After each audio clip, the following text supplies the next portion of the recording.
The 2 p.m. hour, the third hour of agony on the cross. The fifth word, I thirst.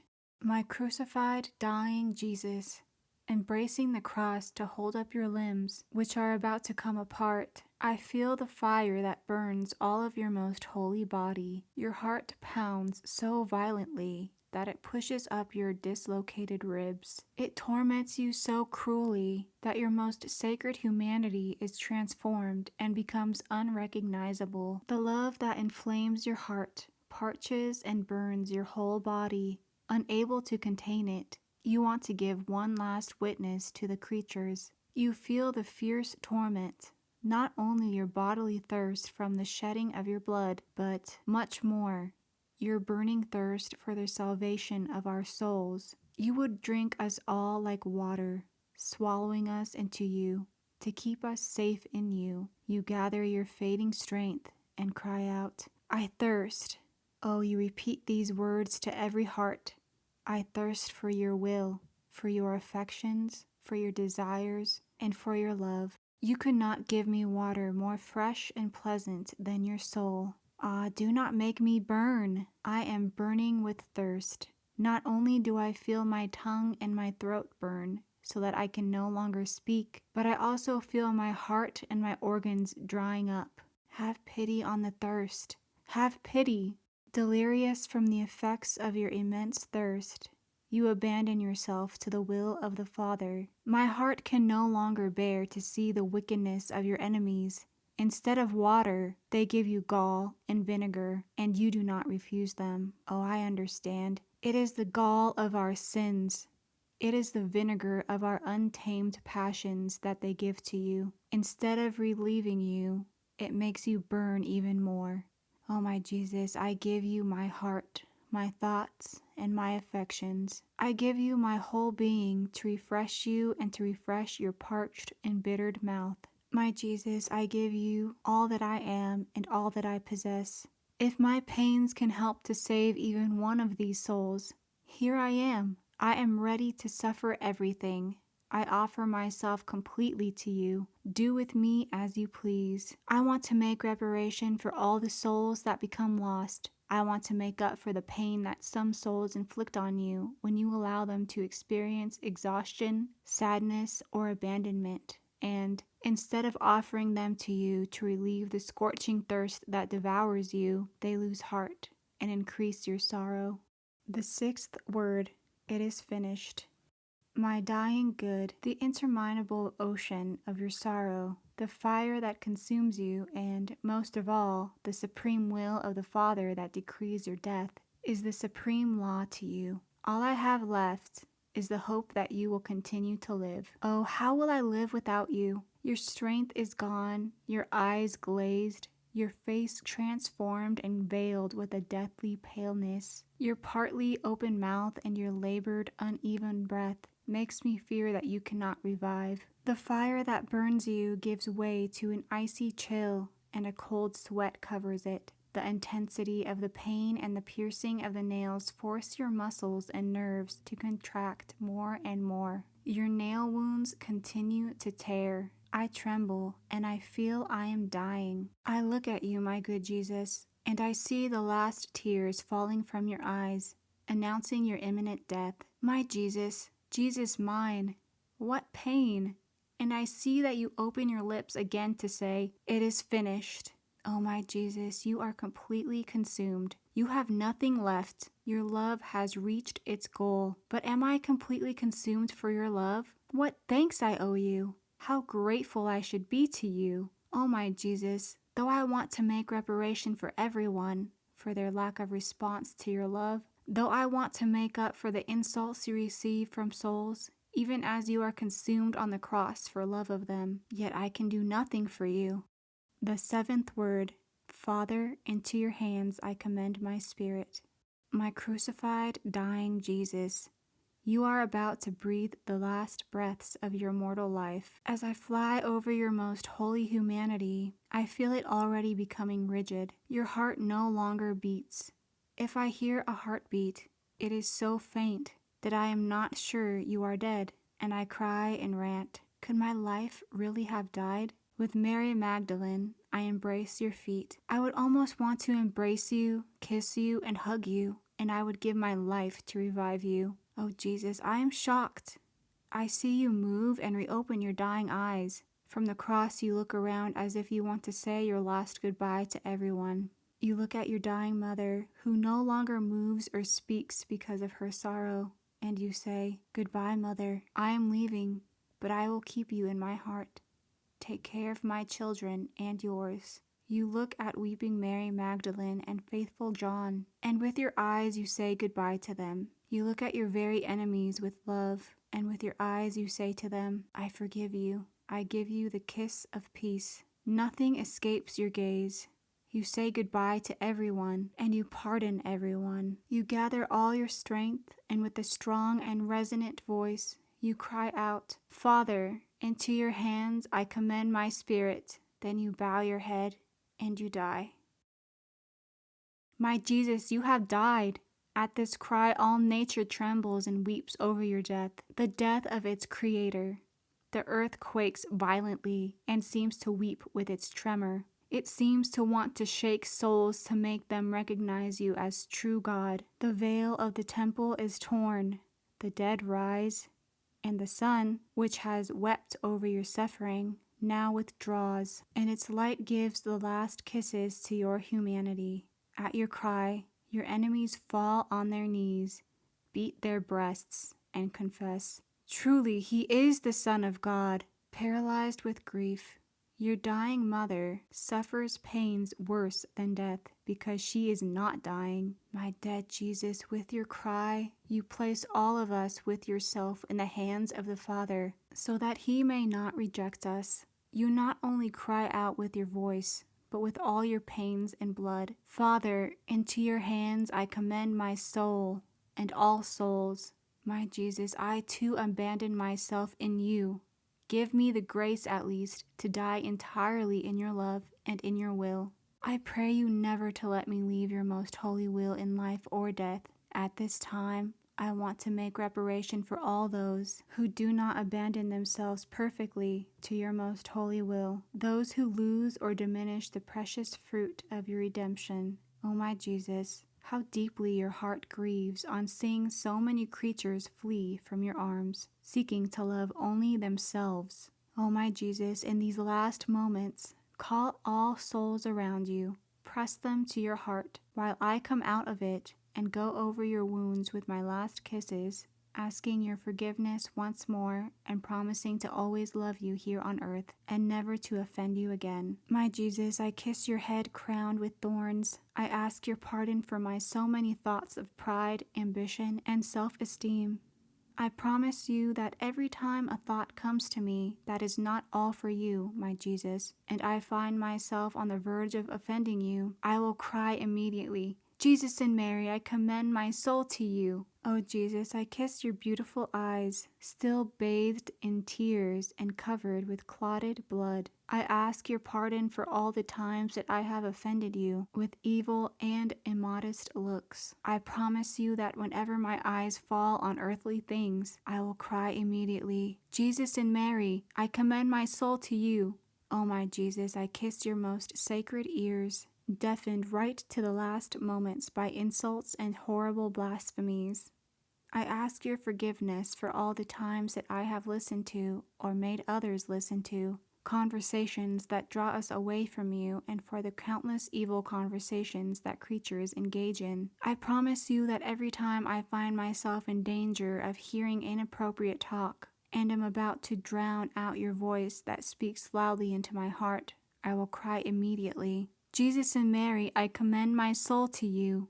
Oh my Jesus, I kiss your most holy face, pale, bruised, and covered with blood. I ask your forgiveness for all the jeers, insults, and outrages that you receive, for all the times that vile creatures tread your most holy face underfoot, afflicting you with their sins. I promise you that every time I am tempted not to give you glory, love, and adoration, I will cry immediately, "Jesus and Mary, I commend my soul to you." Oh my Jesus, I kiss your most sacred mouth. You have already breathed your last breath, and as I approach you, I see your mouth all parched and embittered. I ask your pardon for all the times that I have offended you with my sinful conversations, and for as many times as I have grieved you and increased your thirst. I promise you that whenever the thought comes to me to say things that could offend you, I will immediately cry out, Jesus and Mary, I commend my soul to you.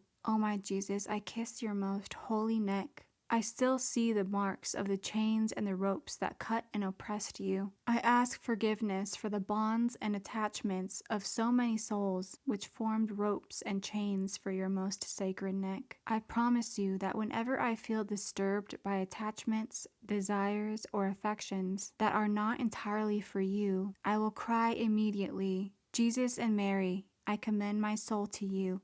My Jesus, I kiss your most holy back.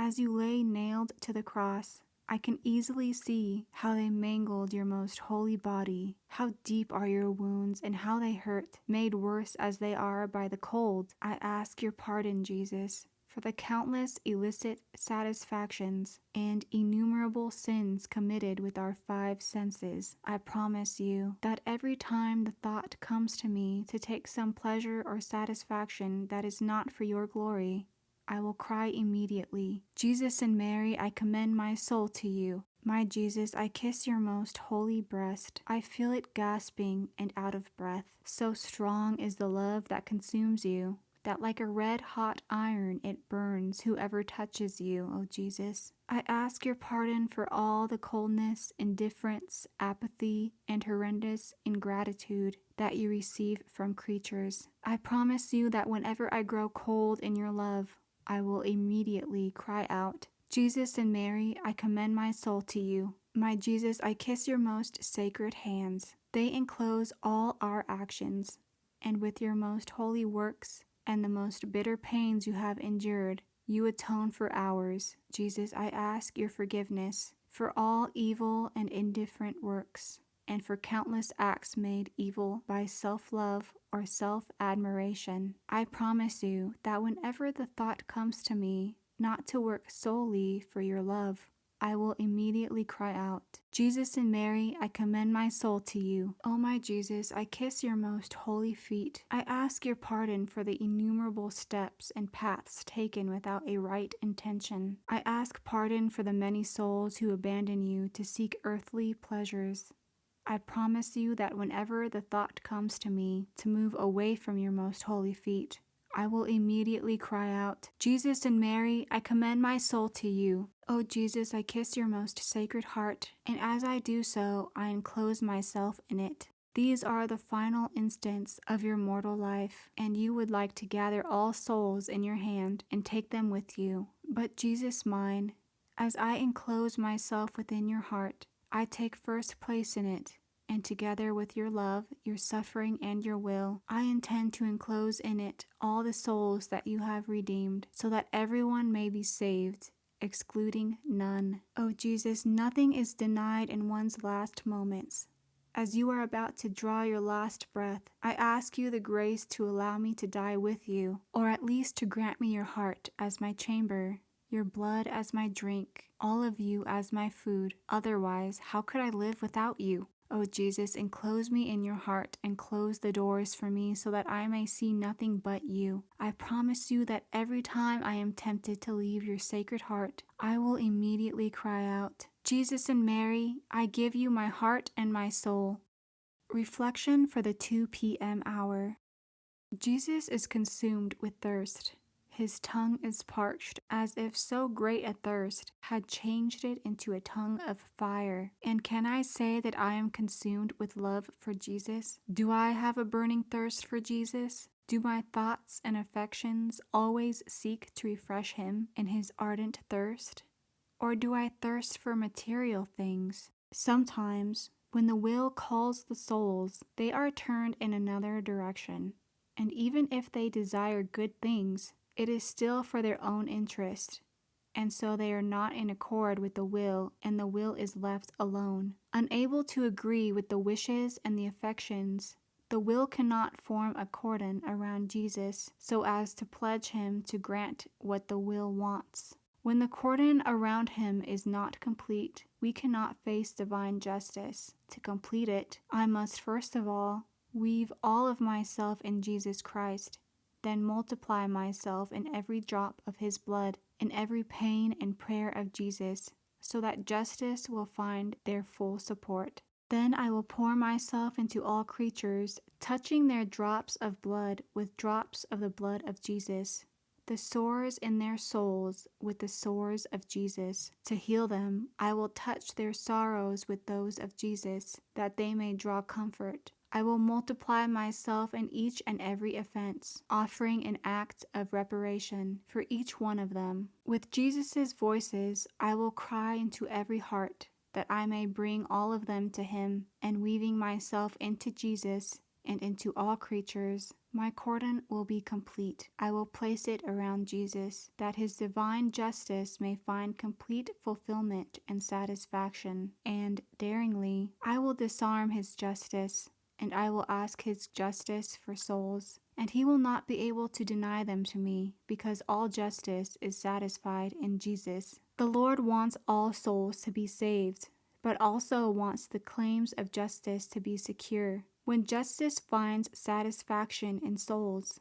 it gives up its claims and saves souls. Thus, the fire grows only when there is complete agreement in our interior. Our steadfastness in being good nourishes the fire and makes us bold with that divine heart, imploring what he himself wants. O thirst of souls, can I say that you are my predominant passion? And if you are not, it means that I am not entirely united to you. My agonizing Jesus, pour your thirst into me, that I may become a tongue of fire like you.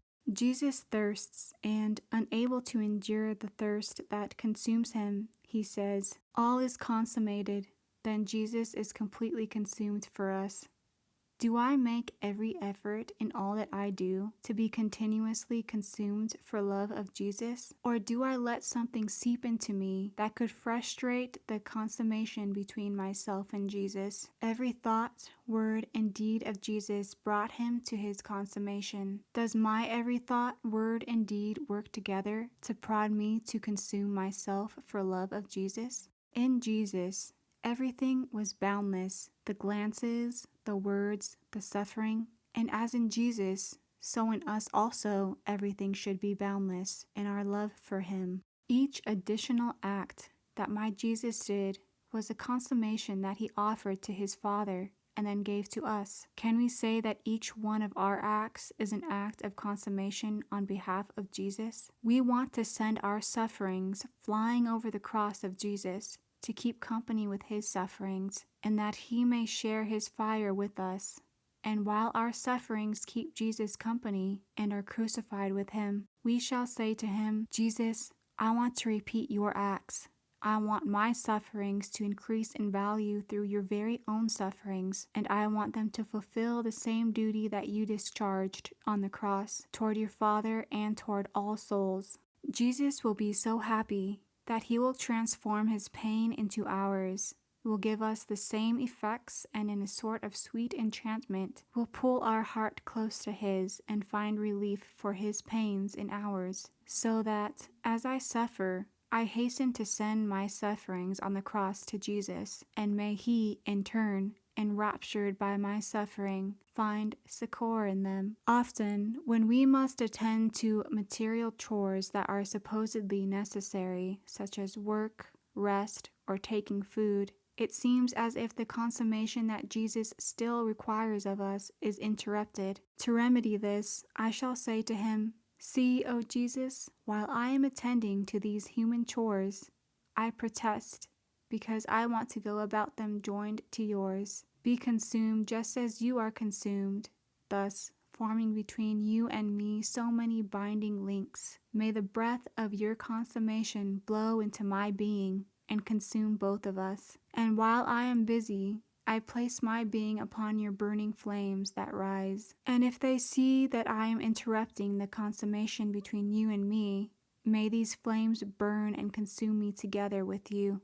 When pain takes hold of us, when we are mortified or sad, or especially when it seems that life would flee from us, It is especially in these junctures that we must join our consummation to that of Jesus Christ. But do we do it? Or do we divert God's desires away from us? When we suffer, we must think that Jesus is giving us suffering to form His consummation inside of us. Because He wants to give us His form, and because He is good, He kindly places sorrows in our heart. And as our soul receives them, we must think that good Jesus is consuming all of His being to make Himself live again in us. Thus, Jesus destroys our material being to form His image in us. In the suffering that burdens us, we take the same divine consummation and make it ours. We offer it to Him until nothing of ours is left, none of our thoughts,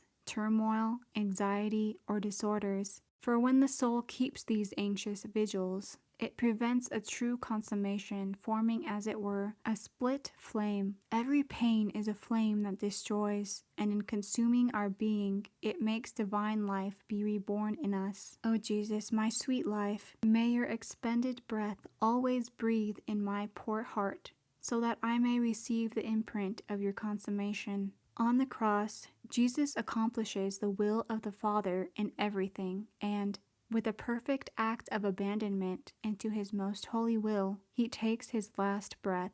Do I accomplish the will of God in everything? Am I perfectly abandoned to His will, accomplishing it in His very arms as if I wanted to make Jesus' will and the Father's will my own? Do I let myself go irrespective of whether something good or bad happens to me? Do I remain content with the mere assurance that I am abandoned into His most holy arms? Do I continuously die to myself for love of Jesus? Can I say that while living, that I no longer live, that I am dead to everything for the sake of living solely for the interest of Jesus and not for my own? In other words, do the things that I think, desire, love, and do remind me of living for Jesus, so that in Him I may put to death my words, my steps, my desires, and my thoughts? O my Jesus, may my death be a continuous death for your love,